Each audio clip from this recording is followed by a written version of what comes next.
할게요. 얘도 뒤에가 별곡이죠. 별곡은 약간 그 고전시가 작품에 이렇게 뒤에 붙는 약간 노래다 뭐 이렇게 보셔도 될 것 같고요. 원래 지금 저희가 왜 상층곡도 배우셨거나 또 배우실 거잖아요. 근데 가사라든가 이런 장르를 원래는 서정갈래보다는 약간 교술갈래다라고 묶는 경향이 좀 있거든요. 교술갈래다 이렇게 해서. 왜냐면 상층곡도 그러고 약간 시조 같은 경우는 확실히 서정갈래로 들어가요. 왜냐면 짧은 형식이 거기에 대한 정서 표현을 좀 하는데 비해서 약간 이제 교술갈래라고 하면 뭔가 지금 특히 이런 한림별곡 같은 애들 요런 애들 왜 교술갈래라고 하는지 말씀을 드리면 뭐냐면 여기 뒤에 이제 작품을 보시면 알겠지만 뭔가 객관적인 사실이라든가 아니면 사물이라든가 이런 것들 쭉 나열해요. 나열을 하고 거기에 대한 감정 표현을 하거든요.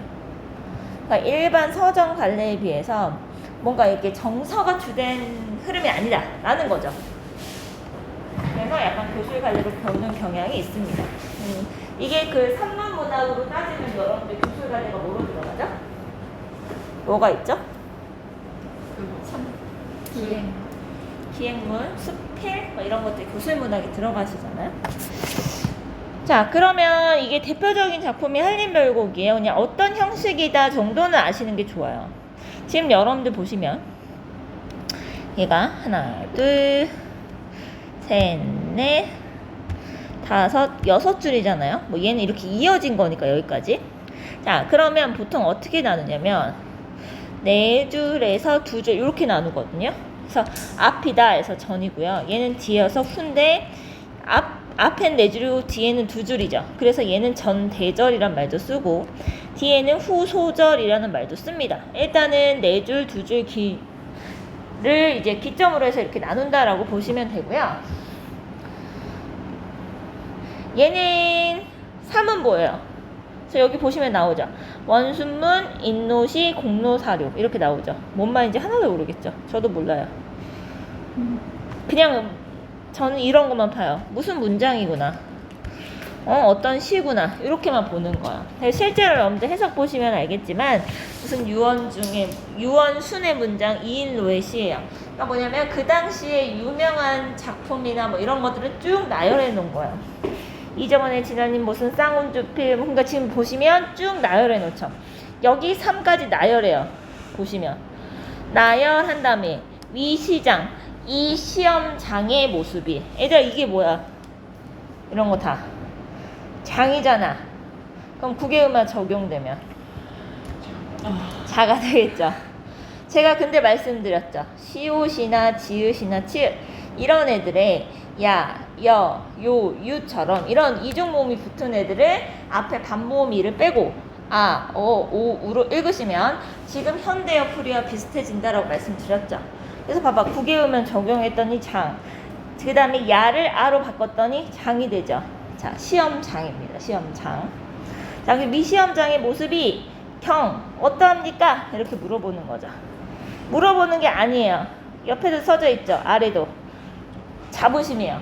그러니까 우리끼리 시와 문장을 논하는 이 모습의 환경이 너무나도 훌륭하다. 뭐 이런 표현이에요. 이거 이제 그 상춘곡 처음에 시작할 때도 나오죠. 자, 그러고 나서 옆 금악사의 옥순뭉생, 금악사의 옥순뭉생. 자, 두 말을 반복하고 나서 위 날조차 몇 분 있고, 유명한 사람을 앞에다 껴요. 나열해요. 그 다음에 나까지 끼는 거죠. 그러면서 나까지에서 몇 분입니까? 나를 포함한 여기 있는 사람들은 모두 훌륭한 사람, 뭐 이런 표현이에요. 자긍심, 자부심, 뭐 이런 겁니다. 전반적으로 여러분들 다 이런 내용이라고 보시면 되는데 후소절은 여러분들 얘는 삼음보였잖아요. 얘는 사음보요. 옆 금악사의 옥순무생 그쵸? 그래서 이게 유명한 구절이에요. 이런 부분들에서 하나의 이것을 이제 장면 그림처럼 보여주면서 자신들의 모습이 훌륭하다 이런 걸 뭔가 강조하기 위해서 쓴 것이다. 이렇게 보시면 됩니다. 그리고 이 작품은 위 경기 어떠한 있고. 자, 요게 반복돼요. 자, 한 절마다 반복되면 저희가 후렴구, 여기 있죠? 후렴구. 자, 이게 그래서 각 절마다 반복돼요. 이 정도 알아두시면 돼요. 그래서 이런 애들을 위에 보신 것처럼 경기체가라고 부릅니다. 이 경기 어떠한 있고가 반복되니까 이런 애들 경기라는 말이 문체 반복되는 노래다 이거죠. 그래서 경기체가라고 합니다. 경기체가.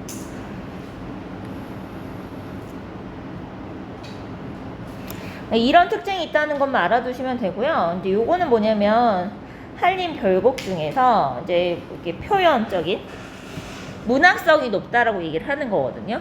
근데 이제 여러분들 이걸 생각을 해보실게. 고전시가에서요, 문학성이 높다 라고 평가할 때 여러분들 첫 번째 여러분들 기준은 뭐냐면 한자어의 나열이 아닌 우리말을 사용했을 때, 우리말을 사용하면서 다양한 표현을 사용했을 때 문학성이 높다라고 얘기를 합니다. 그래서 방금 보신 것처럼 1장 있죠? 1장은 문학성이 높다라고 얘기하지 않나요? 그런데 8장은 문학성이 높다라고 얘기를 해요. 왜? 우리말의 아름다운 모습을 살렸다 이렇게 얘기하거든요. 당당당 당추자, 조엽남기, 홍실로 홍글이 매요이다 뭐 이런 거죠. 얘들아 글이는 알아두시면 좋긴 해요. 글이 근해예요. 근해는 종종 나오거든요. 그래서 알아두시면 도움이 좀 되긴 됩니다. 혀고시라 미로시라 그러니까 밀고 당기고 이런 모습이고요. 그 다음에 얘들아 이것도 마찬가지잖아. 이거 경 이것도 국의음함은 정이죠. 여에서 이 모음 빼보세요. 그러면 최종적으로 정이죠. 이렇게 읽으시면 된다라는 거고요. 그 다음에 위 내가 논데 남이 갈세라 갈까 두렵다 이런 거 시해라 이런 거는 반복적으로 나온다고 했으니까 말씀드렸죠. 여기도 똑같아요. 여러분들 이렇게 네 줄까지는 이렇게 네 줄까지 뭐예요? 전대절. 보시면 사문보 아래 두 줄은 후소절. 대부분 사음보 이렇게 되는 거 보이시죠? 후슈동의는 여러분들 뭐냐면 이거요. 이제 남녀가 손을 잡고 노는 모습 뭐 이런 겁니다. 그래서 뭐 홍교음의 극치라고도 보고 이 당시에 뭔가 남녀가 손을 잡고 노는 부분을 가지고 이제 약간 지나치게 보면 향락적이다라고도 얘기합니다. 남녀의 애정이 너무 지나치면 향락적 이런 표현들을 간혹 쓰니까요. 이런 표현들만 같이 알아두시면 될 것 같습니다.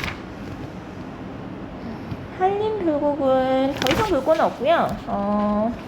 한 장 넘기시면 여기에 막 설명 나와 있잖아요. 그래서 여기 설명들 보시면은 아시겠지만 원래 서정 관례는 화자의 내면을 노래를 하는 것인데 얘는 외부의 구체적이고 실질적인 사물을 나열하고 여기에 대한 화자의 느낌을 표현하는데 치중했다. 그것만 보이더라 이거죠. 그래서 교술적이란 말을 쓴다. 뭐 이런 내용들이 나와 있고요. 그러니까 상대적으로 교술적이라는 성격을 가지고 있는 특히 고전 시간에 문학성을 높이 평가하지는 않습니다. 왜냐하면 사물의 나열이라든가 결국 나열하다 보면 한자어 일색이거든요. 그래서 문학성을 상대적으로 높이 평가받지는 않는다. 이렇게 보시면 되고요. 후렴구에 대한 내용이 2번에 있고요. 그 다음에 3번 보시면 이제 이거죠. 고려가요. 저희가 배웠던 고려가요와 그 다음에 여기서 보이는 경기체가 자체는 보시면은 창작과 그리고 그것을 누려 가진 향유의 주체가 다르다는 걸 알 수가 있죠. 창작과 향유의 주체가 다름으로 인해서 작품에게 얼마나 영향을 미치는지가 보인다. 이 정도 보시면 될 것 같아요. 고려가는 사문보고 경기체가는 사문보, 사음보가 같이 혼재되어 있잖아요. 나중에 이제 이러한 흐름들이 사음보인 이제 시조로 넘어가는 경향도 좀 보이는 거죠. 이 정도만 확인해 보시면 될 것 같습니다. 한림별곡은요. 이제 넘겨서 90쪽 볼게요. 이제 90쪽부터 본격적으로 저희가 이제 친숙한 시조라는 것을 배우게 됩니다. 자, 특히 고려 말에는 흔히 말하면 고려 유신이라고 하죠. 여기도 나오잖아. 백설 밑에 고려 유신과 구름이라는 것에서 조선을 새롭게 건국한 세력 간에 이제 그 알력 다툼, 세력 다툼이나 이런 것들이 시조 작품 굉장히 많이 나오고요. 그 다음에 시조에서 많이 나오는 것 중에 하나가 그 단종이 폐위된 사건에 대해서도 작품들이 좀 많이 나옵니다. 자, 한번 볼게요. 자, 백설은 깨끗한 거요. 자, 그 다음에 구름이 머흐다. 머흐다는 좀 여러분들 외우세요. 머흐다는 험하다는 뜻이에요. 좋은 뜻이 아니에요. 백설이 있는 곳에 갑자기 구름이 막 끼어있대요. 자, 여러분들 이 구름이라는 거는요, 하늘에 떠 있으면서 무엇을 가릴 수 있는 대상이에요? 해를 가릴 수 있는 대상이죠. 보통 여러분들 이 당시에 하늘이라든가 해라든가 이런 것들을 임금을 상징하는 경우가 많아요. 그러면 해, 임금을 가릴 수 있는 대상이기 때문에 부정적으로 묘사되는 경우들이 꽤 있습니다. 물론 그냥 그 하늘에 떠다니는 구름, 자연물 자체로서의 모습도 보이긴 하는데 일단은 이러한 기능도 있다는 것을 기억해 두셔야 돼요. 자, 그래서 여기서는 조선이 쓴 세력이고 다른 데로 넘어가면 이제 얘를 뭐로도 해석하냐? 간신으로도 해석합니다. 간신. 자, 반가운 매화죠. 반가운 매화. 매화는 매화, 국화, 그다음 이런 애들은 초유제 꽃피는 애라고 말씀드렸죠. 그래서 이런 애들은 지주와 절개의 대상입니다. 어느 곳에 피었느냐 이러면서 석양이죠. 자, 보세요. 석양은 자, 해가 져요. 진다라는 표현이죠. 자, 하강적인 그게 느껴지죠? 여기서는 역사적인 관점에서 봤을 때는 이걸 가지고 뭐로도 해석할 수 있냐면, 자, 고려 왕조가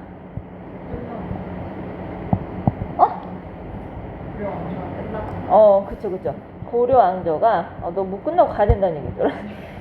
기울어가는 이런 상황적인 묘사일 수도 있겠다. 뭐 이렇게도 해석이 되겠죠. 그래서 이런 상황에 이제 나는 고려의 유신, 총신으로서 남고 싶은데 고려 왕조가 이제 왕조가 끝나가는 시점이죠. 그래서 갈 곳을 몰라서 있다. 뭐 이런 내용을 얘기하는 겁니다. 그래서 여러분들 그 시조나 가사 작품에서 이렇게 자연적인 모습을 정치의 모습으로 구체화, 형상화 시키는 것들이 나타난다라는 것도 알아주셔야 됩니다. 그래서 자연은 긍정적인 것으로 대부분 묘사가 되지만 자연물 자체를 부정적으로 얘기를 했다라고 했을 때는 자연물이 순수한 자연물이 아니라 자연물을 통해 뭔가 비판하고자 하는 것들이 있을 것이다 라고 생각하시면 됩니다. 요게 첫 번째 겁니다. 당연히 누가 썼는지는 몰라도 고려 유신 쪽이죠. 뭐 위에 보시면 작가 있어요. 이색이에요. 자, 그 다음에 두 번째 작품 보세요. 여기서도 구름이 간신히 나와요. 구름이, 자, 무심이라는 단어는 여러분들 앞으로 외우세요. 마음이 없다는 게 아니에요. 여기서의 심자는 뭐냐? 욕심이 없다는 얘기예요.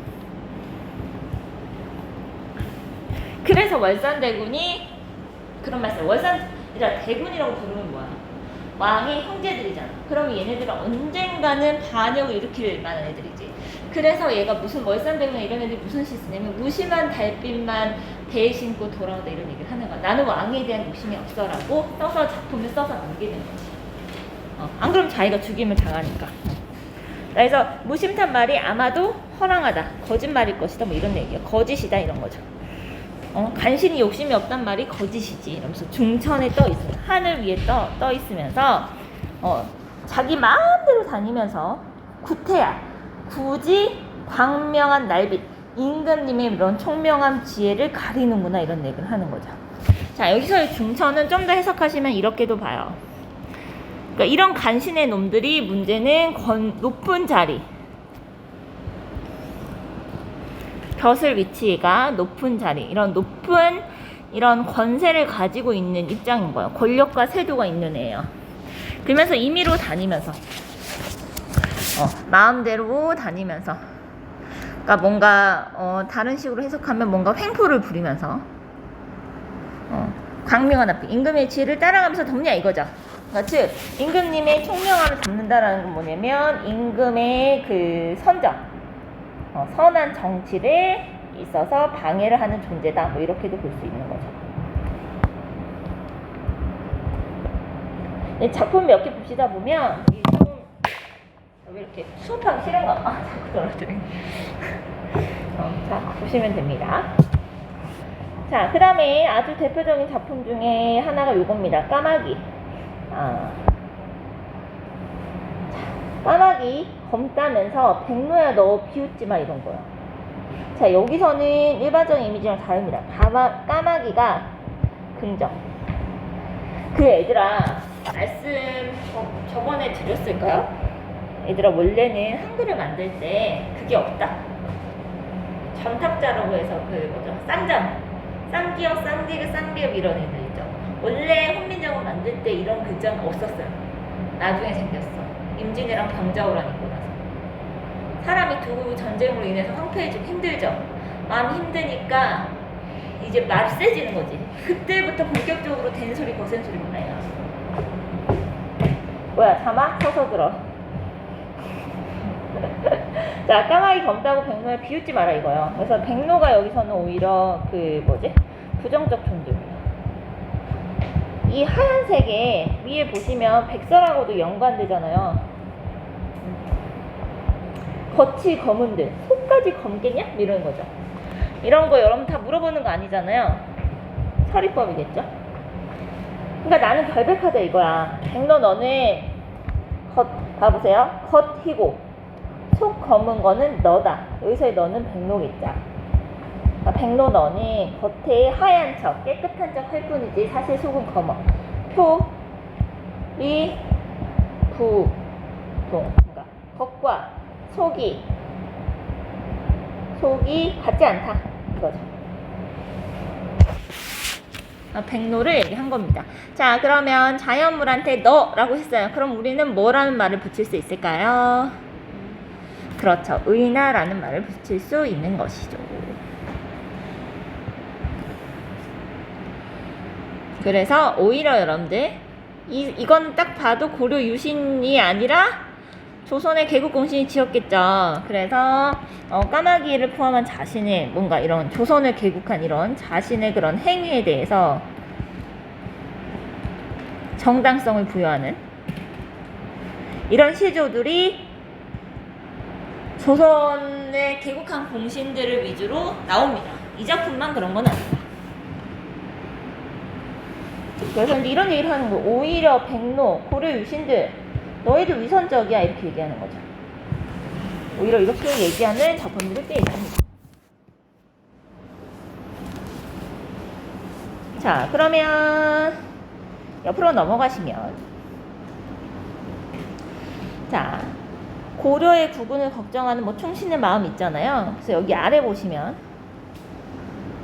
자, 고려의 유신을 백설, 조선의 신흥 세력을 구름, 고려의 충절을 다할 우국지사가 얘들아 뭐냐면 우국이 나라를 걱정하는 마음이에요. 그러니까 나라를 걱정하는 선비 정도 생각하시면 됩니다. 우국지사는 여기 사는 선비고요. 우는 우리가 기우 뭐 이런 얘기 하죠. 그래서 걱정이죠. 나라에 대한 걱정을 하는 이런 선비를 지주와 절기를 상징하는 매화에 비유하는 거죠. 자신을 포함한 고려 유신들 이런 내용이고요. 첫 번째 작품은. 두 번째 작품은 보시면 이게 뭐 신돈 얘기가 나오더라고요. 국민왕 때.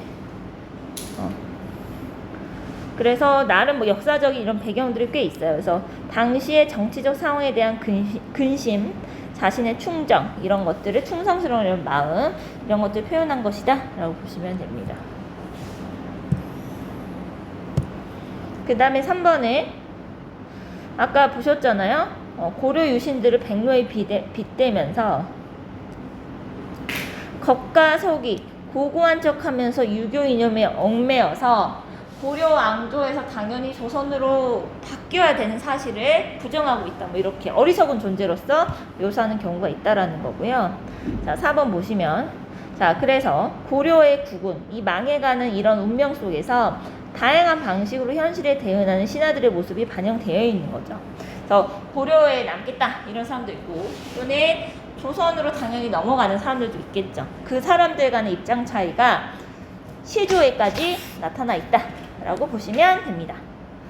이셨죠? 자, 그럼 93쪽 넘어갈게요. 오늘따라 왜 이렇게 좋니? 위에 피곤해? 좀만 힘내서 보자. 몰라. 뭐를 보냈어? 아, 그랬어? 나 오늘 여기 그 녹화된 기준으로 40분만 수업하려고.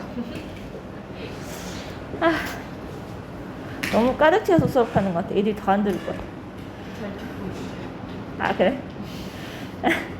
자, 늙음을 한탄하는 건 예나 지금이랑 똑같나 봐.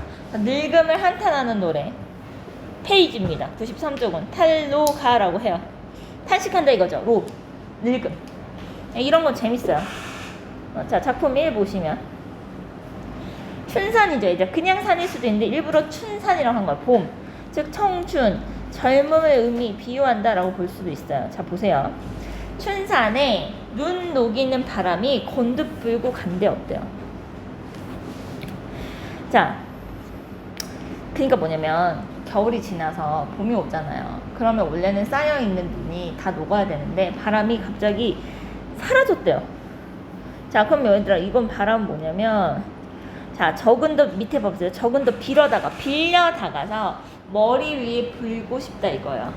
그러니까 겨울에 눈을 녹이는 그 봄바람을 잠깐 빌려다가 내 하얀 머리에다가 불게 하고 싶다. 눈에 산 위에 눈을 녹이는 바람처럼 내 머리도 다시 까매졌으면 좋겠다. 뭐 이런 표현이죠. 옛날에 염색력이 있는 건 아닐 테니까. 그리고 또 어디 하고 싶대요? 귀 밑에 해묵은 서리. 이제 뭐 머리 이렇게 여기 옆머리 내면 여기도 다 하얗게 올라올 거 아니에요. 그것도 그거의 서리도 녹여보고 싶다. 뭐 이런 거죠. 그래서 여기 바람은 여러분들 뭐냐면 이거요. 자, 자신의 이런 늙음을 극복하고자 하는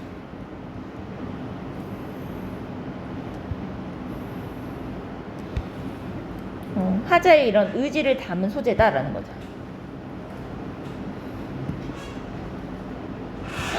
이러고 보니까 빠르게 뭔가 흘러간 청춘에 대한 아쉬움이 뭐 이런 있는 거죠. 귀 밑에 해묵은 서리를 녹여볼까 한다 이런 거 여러분들 어때요? 참신한 표현인 거죠.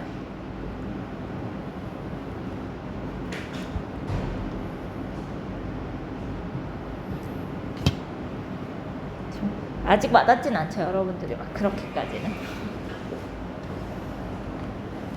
자, 작품 2번째 보세요. 이거는 더 귀여워요. 자, 한 손에 막대를 잡고요. 한 손에 가시를 잡았대요. 그래서 늙은 길을 가시로도 막고요. 백발을 막대로 치려고 했는데 백발이 자기가 이런 줄 알고 지름길로 와버렸대요. 그래서 못 막았대요. 뭐 이런 거요. 귀엽죠. 그러니까 이런 거 뭐예요? 다 백발을 막고자 동원한 도구잖아요. 백발을 막기 위해 동원한 이제 시적 소재예요. 그쵸? 그리고 여러분들 어때요? 자, 여기서는 백발이라고 나오잖아요. 그러니까 이 백발이라는 게 단순한 흰머리가 아니라 늙음이라는 것의 자체를 시각화한 표현이다라는 거죠. 시각화, 감각화했다, 구체화했다, 감각화했다. 뭐 있을까요? 형상화했다. 지금 다 같은 말이죠, 여러분들. 말만 바꾼 거예요. 같은 말만 쓰면 출제자들도 질리잖아요. 너무 문제가 쉬운 것 같고. 그래서 말을 돌려가면서 써요.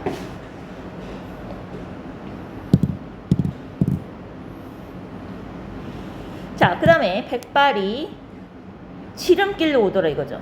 자, 그럼 보세요. 마치 사람이 아닌 애가 사림처럼. 이것도 우임화된 거죠. 우임법 된 거죠.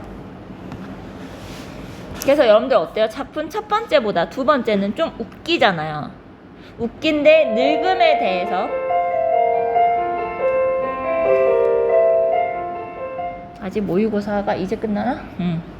자, 그래서 웃기잖아요. 웃기면서 뭔가 이렇게 나름 부정적인 늙음이란 부정적인 상황에 약간 극복하려는 이런 웃음들을 해학이라고 하는 겁니다. 주로 여러분들 그 일반적인 시조에서는 사실 해학적인 게 많이 안 드러나요. 대부분은 약간 그 처음인층이 창작하거나 향유하는 작품에서 해학미가 많이 드러나죠. 자, 그래서 늙음에 대한 불가피한 이런 운명적인 것에 대한 내용이고요. 자, 이제 3번은 좀 전혀 다른 거예요. 이제 뭐 정서는 뭐 슬픈 정서긴 하지만. 자, 이화예요. 이화는 배꽃이고요. 기양 아시면 좋긴 해요. 배자, 베이자를. 뭐 모르셔도 어쩔 수는 없고. 어쨌든 뭐 꽃은 알 거 아니에요. 그럼 여러분들 이제 작품 보실 때, 아, 꽃 얘기하는구나. 보시면 돼요. 월백하다. 꽃이, 배꽃이 하얀색이에요. 이렇게 넘어가시면 돼요. 자, 은하니. 여러분들 보시면, 삼경 나오네요. 자, 삼경 앞으로도 꽤 보실 거예요. 자, 은하는 은하수예요.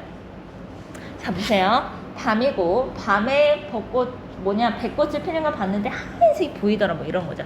갑자기 일지춤시며 나뭇가지에 봄 기운이 서려 있대요. 그것을, 근데 제가 말씀드렸죠. 자규, 소적세, 뭐 주각제, 뭐 이런 거 나오면 얘는 무조건 슬픈 거야라고 말씀드렸죠. 다른 거 다 이해 안 되셔도 돼요. 아, 이거 보니까, 얘 뭔가 슬픈데만 파악하시면 돼요. 예상적 정서가 드러나는데 왜 그러지? 다정도. 정이 많은 것도 병인 것 같아서. 자, 다른 건 여러분들 우리가 다 모른다고 쳐요. 근데 봐보세요. 자, 밤이에요. 근데 나는 잠을 못 들고 있어요. 뭔가 힘든 게 있는 거죠. 그리고 자규 있죠. 아, 그러면 슬픔의 감정. 이 정도만 일단 넘기시면 돼요. 그냥 만약에 이 시를 모른다고 했을 때는. 그러면 이제 우리는 배우는 입장이니까 조금만 더 볼 건데요. 이제 이걸 가지고 어떻게도 이제 얘기를 하냐면, 여기까지는 선경이에요. 밤에 배꽃 피어 있고, 그 다음에 나뭇가지 이런 모습을 보고 있고, 그 옆에 새가 울고 있는 상황. 뭐 이 정도. 거기에서 뒤에 화자의 정서가 나타나는 거죠. 나는 이 상황에서 뭔가 병에 걸린 것처럼 잠이 못 들고 있어. 뭐 이런 거죠. 그래서 여러분들 이 자규, 소적세 이런 것들은 지금 앞으로도 계속 보시겠지만 새의 울음소리를 가지고 하자의 정서에 따라서 다르게 해석합니다. 내가 기쁘면 새야 너도 노래하는구나 이렇게 얘기하는 거고, 내가 슬프면 새야 너도 우는구나입니다.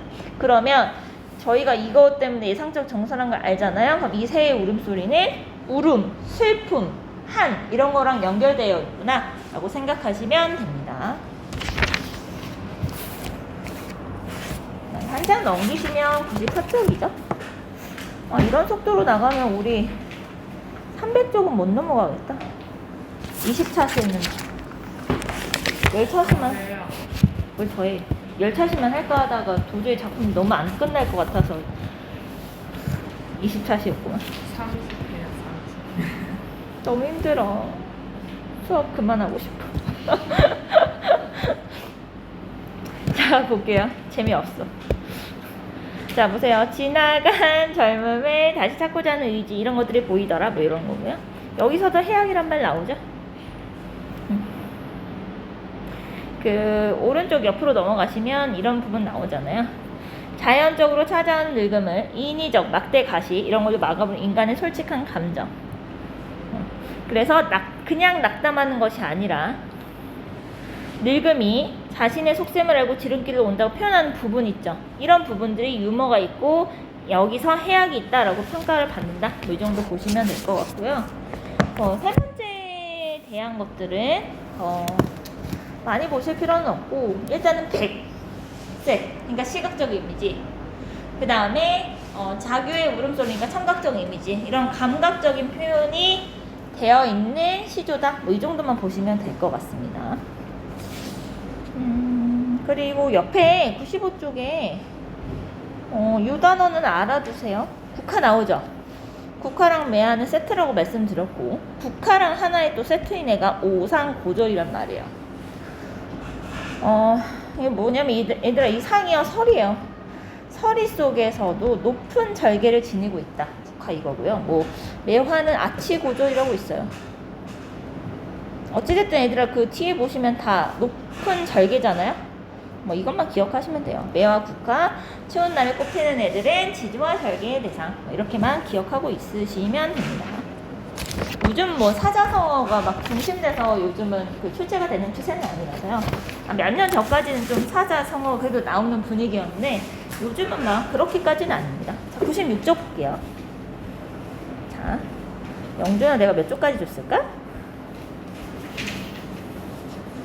좀 똑같아요. 100쪽. 그래 100쪽까지만 하지 뭐. 100쪽까지 한 50분 될 것 같기도 하다. 자 96쪽 볼게요. 아주 유명한 겁니다. 이방원, 하여가. 자 그 다음에 정문주의 단신가. 얘네들은 항상 세트로 설명이 되는 애들입니다. 왜냐면 시를 통해서 본인들이 소통했잖아요. 이게 나중에 여러분들 이제 시간 되시면 시가 작품을 좀 정복하고 나신 후에 이제 고전 산문을 공부하시면 좋아요. 고전 산문은 어떻게 공부하시는 게 좋냐면 그냥 요거 똑같은 계열의 요 참고서를 사면 요거를 왜 선택했냐면 일단은 얘는 뒤에 해설이 조금 일반적인 해설에 비해서 좀 생각을 하게 만드는 해설들이 있어서 이걸 선택을 했고 고전 산문 같은 경우는 일단은 전체 줄거리가 나와 있어요. 그래서 전체 줄거리 위주로 전반적으로 기억을 해두시는 게 좋아요. 그래야 어떤 부분이 나와도 이해를 하실 수 있으니까. 근데 이제 그 고전 산문에서도 삽입시라는 게 나와요. 요렇게 시조처럼 특히 이제 남자 여자 주인공이 등장했을 때 서로 간의 애정을 확인하는 수단으로 시를 쓰거든요. 그래서 이걸 좀 공부해 놓으시면 고전 산문에 나오는 삽입시도 어렵지 않게 좀 더 해석이 되실 거예요. 자 이거죠. 이제 고려 왕조에서 조선의 왕조로 넘어가는 시기에 이제 그 이방원이 정문주를 꼬시는 거죠. 이런들은 고려 왕조 쪽이요. 고려 왕조에 있든 저런들 신흥 조선 왕조에 있든 이런 얘기를 하는 거죠. 얘들 여기도 보이시죠? 저 어로 바꾸면 돼요. 어떡하겠어 뭐 이런 거요. 만수장 드럼치기. 그러니까 얘들아 치기라는 게 여기저기 얽혀 있단 말이야. 들면서 우리 이렇게 그냥 얽혀서 살아보자 이런 거죠. 우리도 이같이 얽어져서 100년까지 누리자 이런 얘기를 하는 거죠. 이거 말씀드렸죠? 이런 거 얘들아 이렇게 돼 있으면 이렇게 읽으시라고 말씀드렸죠? 이렇게 돼 있으면 맨 끝에 거 이렇게 맨 끝에 것을 쌍장으로 해서 읽으시면 어느 정도는 지금 현대 말과 좀 부합할 것이다 라고 말씀드렸어요. 100% 맞는 건 없어요. 왜냐면 지금 쓰는 언어와 이 당시의 언어가 좀 다르기 때문에. 그랬더니 정문주가 이제 이런 말을 한 거죠. 이 몸이 죽어주고 100번 고쳐주고. 그러니까 극단적인 상황을 제시하잖아요. 뭐 과장법이라도 볼 수 있고 극단적인 상황을 가정할 수도 있고. 자 그러면서 백골이 진토되어 뼈가요 흙으로 뿌려질 정도 가루가 될지언정 넋이라도 있고 없고 이런 거죠. 여기 전반적인 염도 보시면 어때요? 반복됐죠? 그냥 죽은 게 아니고요. 백골이 되고요. 백골이 티꿀과 흙이 되는 것까지 보여요. 그래서 반복, 점층, 그다음에 과장법 막 이런 것들이 쓰여요. 그러니까 그만큼 자신이 말하고자 하는 말을 종장에 배치하면서 그만큼 강조하는 거죠. 마지막에 뭐라 그래요? 임량한 일편단심 나오죠. 일편단심이야 가실줄이 있겠어 이거죠.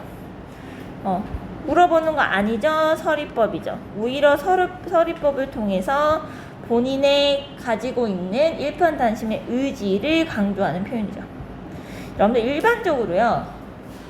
저희가 말하는 그냥 평서문의 형식이 아니라 다양한 표현 방법을 사용하는 것은 당연히 작가 입장에서 자신이 말하고자 하는 표현 의도를 효과적으로 표현하기 위해서 일부러 의도해서 쓴 거잖아요. 표현법들을. 그쵸? 그래서 굉장히 단호하고 직설적인 어조로 강조하고 나서 얘가 죽임을 당하잖아요. 그쵸? 자, 작품 3은 정문주의 어머니가 쓴 거예요. 아까 방금 보셨던 작품과 관련이 있어요. 자, 보세요. 까마귀. 요게 이제 조선 왕조의 이제 가담한 무리들이에요. 그 다음에 당연히 백로, 하얀색. 얘네들이 이제 정문주를 비롯한 이제 고려 유신들이죠. 까마귀 싸우는 골짜기에 백로야 가지 말아라 이런 거죠. 성낸 까마귀, 화가 난 까마귀가, 그러니까 까마귀는 까만색이잖아요. 백로가 가진 흰빛을 시샘 안 돼요. 청강, 맑은 물이죠. 다 맑을 청자에 얘들아 맑은 물. 그 다음에 흰빛, 백, 이걸 지금 연결시키는 거죠. 연결시키면서 고려 유신의 뭔가 청렴한 결백함 이런 것들이 나오는 거죠. 그것이 깨끗한 물에 씻은 몸이 더러울까봐 걱정하는 거죠, 여러분들. 그래서 까마귀와 백로는 그 당시에 거의 그냥 그 대명사처럼 불린 애다라는 게 느낌이 오실 겁니다. 자, 그럼 옆으로 넘어가시면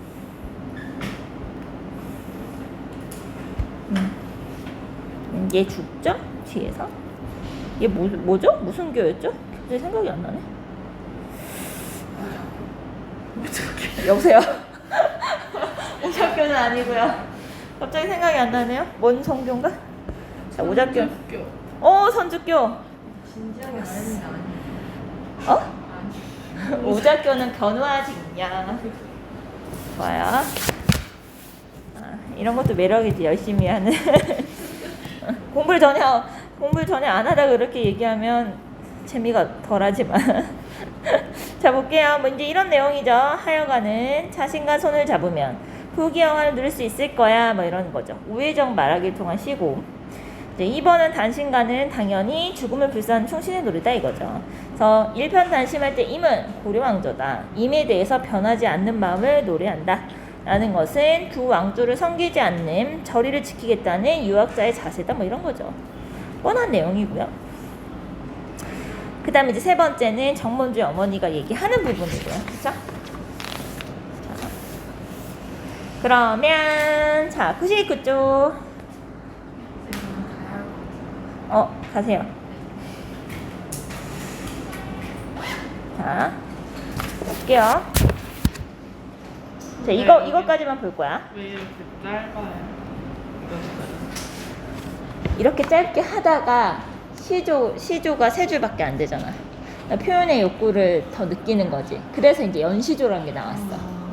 연시조가 나왔다가 아예 이제 따닥따닥 붙은 가사의 작품으로 나온 거지. 그러니까 점차 표현의 욕구가 늘어나면서 작품의 길이가 길어졌다는 슬픈 현실.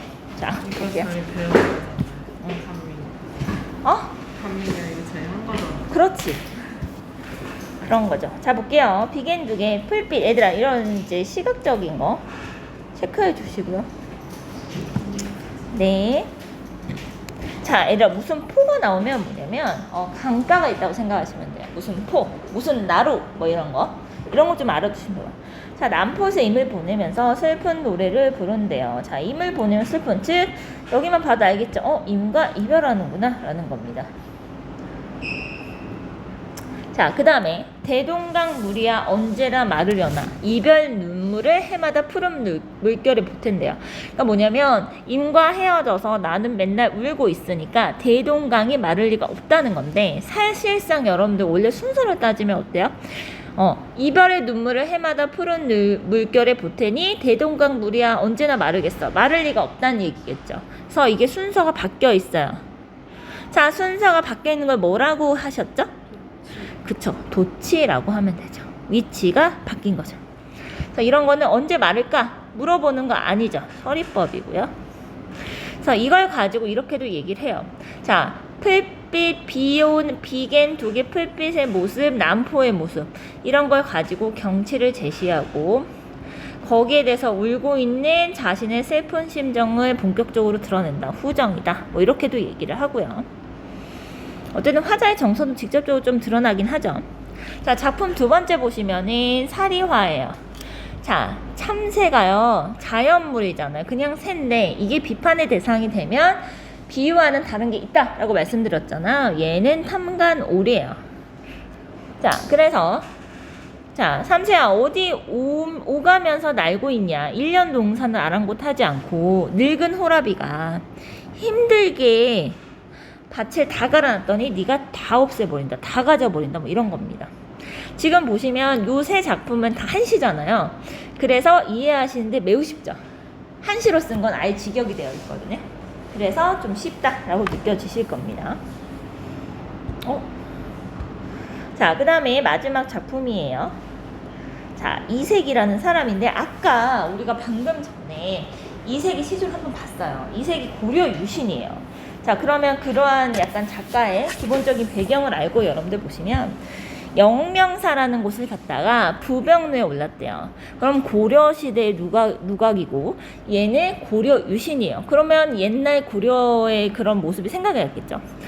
자, 텅 빈 성에, 자, 텅 비었을 거 아니에요. 이제 옛날 왕조의 궁터니까 조각달 떠 있고. 봐, 얘들아, 이럴 때 보름달 떠 있으면 이상하잖아. 그러니까 조각달이야. 자, 달도. 자, 천년 구름 아래 바위는 늙었네. 이런 거죠. 봐봐. 천년의 구름 아래 바위가 늙은 것 같다는 거죠. 이게 여러분도 되게 멋진 표현이죠. 자, 그러니까 시간의 흐름. 천년이란 시간이란 이런 시간의 흐름을 바위가 늙었다. 천년의 구름 안에 시각적 이미지화 시킨 거죠. 이미지로 표현했다라는 겁니다. 자, 기린마는 얘들아 마 정도는 아셔야겠죠. 무슨 말이에요? 말이 떠나간 지 돌아오지 않았다는 건데 이제 얘가 이제 구체적인 이제 그 상황적 배경을 보면 고려를 세운 동명왕이 무슨 탄 말이래요. 천소는 그러니까 하늘에서 이렇게 왔다고 보거든요. 웬만한 건국한 사람들은 건국 스토리가 다 그래요. 원래 고귀한 혈통이다. 뭐 이렇게 시작을 해요. 어쨌든 천소는 지금 어디에서 논이는가 이런 거죠. 돌달에 기대어 길게 휘파람을 부르니 산은 오늘도 푸르고 강은 절로 흐르네요. 자, 지금 보세요. 자, 이거 여러분들 앞으로 굉장히 되게 많이 나와요. 자, 보시면 이걸 통해서 아실 수 있는 거. 자연이 오랜 시간이 지나도 변하지 않아요. 그런데 인간의 역사는 편해요. 그렇죠. 그래서 인간의 역사는 유한하다. 자연은 영원하다. 속성이 대조되면서 인간의 역사에 대한 무상감이 드는 것이죠.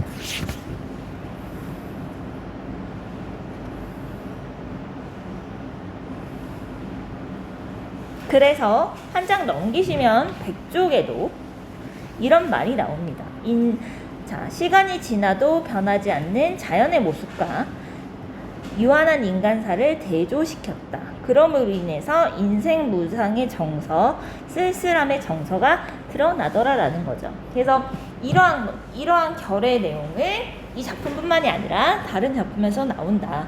그래서 반드시 일반적인 자연물의 모습은 긍정적인 대상, 영원한, 불멸한, 변하지 않는 인간이 담고자 하는, 추구하고자 하는 가치관을 닮은 세계로서 고전시가에서 많이 나타난다라고 생각하시면 될 것 같습니다. 오늘은 여기까지 하겠습니다.